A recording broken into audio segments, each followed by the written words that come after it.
ఒక్క శ్లోకాన్ని అడ్డుపెట్టి మహర్షి నిజానికి ఏదైనా ఒక కార్యమును సాధించి వచ్చిన వారో ఒక తీర్థయాత్ర చేసిన వారితో ఎట్లా మాట్లాడాలి, ఎట్లా తెలుసుకోవాలి, అవతల వారు ఎంత ప్రసన్న హృదయంతో మాట్లాడేటప్పుడు ఆయనకి కూడా ఆ విషయం మీద ఎరుక ఉండాలి.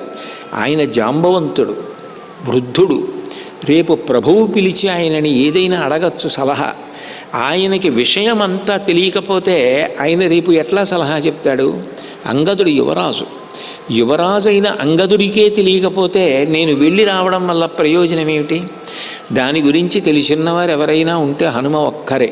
కాబట్టి ఆయన్నే సంప్రదించండి అని తన గుత్తాధిపత్యం కోసం సమాచారం ఎవ్వరికీ చెప్పకుండా పిడికిటిలో పెట్టుకునే వ్యక్తి పూజ పొందడం కన్నా 10 మందికి పంచిపెట్టి రామకార్యాన్ని సాధించడం గొప్ప అని ఇంతమందిని కలుపుకునే ప్రయత్నం చేస్తున్నారే, అది వినయానికి పరాకాష్ఠ.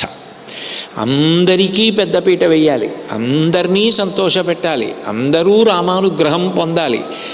ఆ భావన ఎక్కడుంటుందో అక్కడ భగవంతుడు ప్రసన్నుడవుతాడు. నేను ఒక్కడనే మూట కడదాం అన్న భావన కలిగిందనుకోండి, నువ్వెవరు కట్టడానికి అని అడగడం కూడా ఆయనకు వచ్చు. అందుకని 10 మందితో పంచుకోవలసిన మొదటి విషయం ఏదైనా ఉంటే భక్తి. అందుకే భక్తిలో ఎప్పుడు 2 ఉంటాయి. ఒకటి 10 మందితో కలిసి చేసేది, అది లేకుండా ఒక్కడు చేసేది ఎప్పుడూ రాదు. ఒక పల్లకీ పట్టుకోవాలనుకోండి 10 మంది ఉండాలి, ఓ భజన చెయ్యాలనుకోండి 10 మంది ఉండాలి, ఓ ఉత్సవం చేయాలనుకోండి 10 మంది ఉండాలి, ధ్యానం చేయాలనుకోండి మనం ఒక్కళ్ళమే కూర్చుని ధ్యానం చేసుకోవాలి, రామాయణం చదువుకోవాలనుకోండి నేను ఒక్కడిని కూర్చుని రామాయణం చదువుకోవాలి.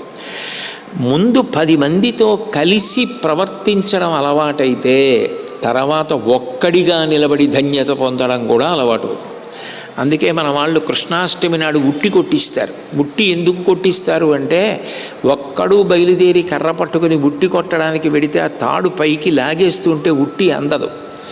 అనేక మంది పక్క నుంచి నీళ్లు కొట్టేస్తుంటారు, కాళ్ళు జారిపోతుంటాయి. ఉట్టి అందక నానా ఇబ్బంది పడి చిట్ట చివరికి కొట్టలేకపోయిన వాళ్ళందరూ కలిసి ఒక సమూహంగా ఏర్పడి చేతులు పట్టుకొని అందులో బక్క చిక్కిన వాడిని బాగా పై వరకు ఎక్కిస్తారు. ఎవడు బక్క చిక్కిపోయి ఉన్నాడో వాడు కొడతాడు ఆ పైనున్నటువంటి కుండ. అంటే 10 మంది కలిస్తే పాలకుండ పగిలింది. పాలకుండ అంటే అందులో అమృతం ఉంది.